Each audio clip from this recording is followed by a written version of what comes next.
आज हम देखेंगे प्रायद्वीपीय पठार।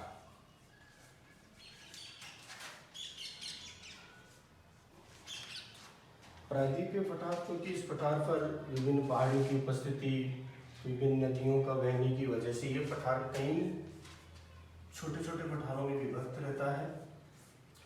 इन्हीं पठारों में से सबसे हम पहले पढ़ेंगे दक्कन का पठार। ये दक्कन का पठार की उत्तरी सीमा यहाँ पर सतपुड़ा है, मैकाल है और राजमहल हिल्स है तथा पश्चिम के अंदर पश्चिमी घाट, पूर्व में पूर्वी घाट के मध्य विस्तृत होता है ये प्रायद्वीपीय दक्कन पठार। ये पठार लगभग 5 लाख वर्ग किलोमीटर क्षेत्र में फैला हुआ है। इस पठार का निर्माण क्रिटेशियस युग से लेकर इयोसीन युग के बीच में ज्वालामुखी उद्भवन से लावा के जमा होने से इस पठार का निर्माण हुआ है।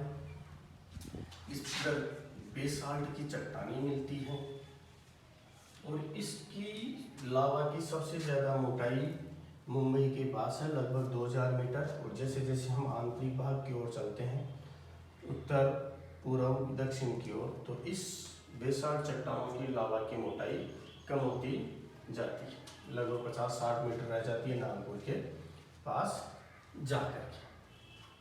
इसके बाद में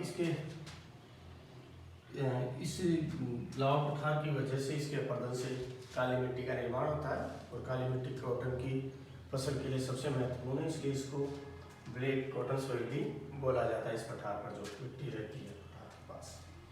इसके बाद में आता है, ये हो गया बात। इसके बाद में आता है कर्नाटक का पठार। कर्नाटक का पठार, कर्नाटक का पठार कर्नाटक स्टेट और केरल में फैला हुआ है। इसमें कर्नाटक के पठार में जो पश्चिमी घाट के पास वाला भाग है उसको मलनाड बोला जाता है तथा इसका उत्तरी भाग, जिसमें कृष्णा भीम नदियों का प्रवाह क्षेत्र होता है, दक्षिण भाग में इसको मैसूर का पठार बोला जाता है। कर्नाटक के पठार के दक्षिणी भाग को मैसूर का पठार, जिसमें कावेरी नदी महत्वपूर्ण नदी प्रवाहित होती है, जिस पठार से महत्वपूर्ण नदी है इसकी। इसके अलावा दक्षिण प्रायद्वीपीय पठार में बाबा बुदान हिल्स है। इन बाबा बुदान हिल्स की जो सबसे ऊंची चोटी है मलयगिरी है, दूसरे नंबर पर कोद्रेमुख है और ये बाबा बुदान हिल्स में लो एक्स के निक्षेप सबसे ज़्यादा मिलता है, बहुत ज़्यादा मात्रा में मिलता है। इसके बाद में आता है अपने तमिलनाडु का पठार। तमिलनाडु का पठार, तमिलनाडु का पठार दक्षिणी सह्याद्री तथा कर्नाटक भूसरी तथा तमिलनाडु के जो तटीय भाग है उसके बीच में मिलता है। इसके 2 प्रमुख भाग हैं, एक होता है तमिलनाडु पहाड़िया और एक तो है तमिलनाडु पहाड़िया और दूसरा भाग है इसको कोयम्बटूर मदुरई उच्च भूमि। कोयम्बटूर मदुरई उच्च भूमि। इस तमिलनाडु पहाड़ियों के अंदर इसकी महत्वपूर्ण पहाड़ियाँ जैसे दाऊदी है, सिरोही है, नल्लामन्नाई है, पालनी हिल्स है, ठीक है। और जो दक्षिणी कोयम्बटूर मदुरई उच्च भूमि है उसके अंदर ताम्रवर्णी वैगई नदियाँ प्रवाहित होती हैं। इसके बाद में ये आता है तेलंगाना का पठार। तेलंगाना के पठार को गोदावरी 2 प्रमुख भागों में बांट देते हैं। इसका उत्तरी भाग जो बड़ी सीमा में वो पहाड़ी होता है, वनाच्छादित होता है, और इसका जो दक्षिणी भाग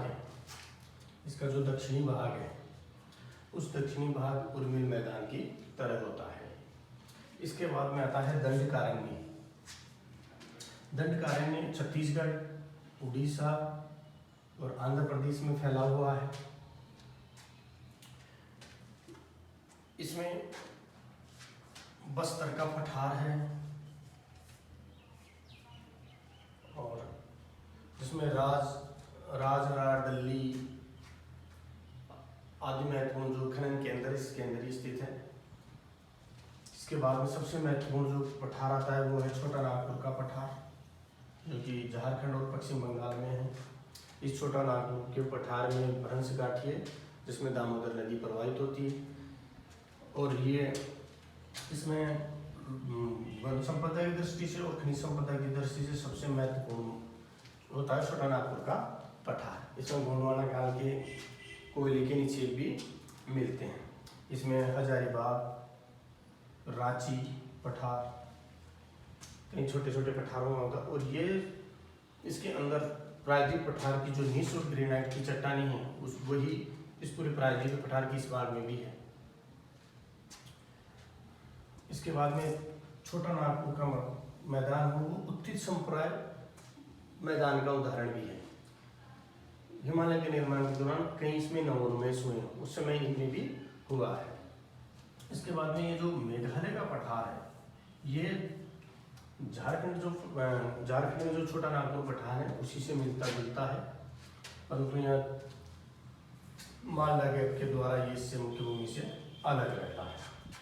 इसके बाद में मालवा का पठार है। मालवा का पठार भी एक लावा से निर्मित है। इस पठार में चंबल है, बेतवा है, माही आदि प्रमुख नदियां से निकलती इस पठार में है। इस पठार के उत्तर पूर्व में बुंदेलखंड तथा बघेलखंड के पठार है। बुंदेलखंड के आगे जो इसके अंदर कुछ पहाड़ियाँ हैं, जैसे नीचे रामगढ़ पहाड़ियाँ हैं, सोनार पहाड़ियाँ हैं। इसके तरह सतपुड़ा और सतपुड़ा के अंदर बैतूल का पठार सतपुड़ा पहाड़ियों के मध्य महादेव के और राजपीपला के मध्य में है। इस तरह कई पहाड़ियों की उपस्थिति की वजह से और नदियों के कटाव की वजह से संपूर्ण प्रायद्वीपीय जो पठार है वो कई छोटे छोटे पठारों में भी विभक्त दिखता है। इसके अलावा कच्छ प्रायद्वीप में भी कच्छ पठार है। इसमें जल जमाव से ये मुख्य इससे अलग दिखाई देता है। इस तरह ये प्रायद्वीपीय पठार हमने भारत के संदर्भ में जो प्रायद्वीपीय पठार है उसमें नदियों की वजह से जो ये कटे फटे पठार हैं उनके बारे में हम रीड कर चुके हैं।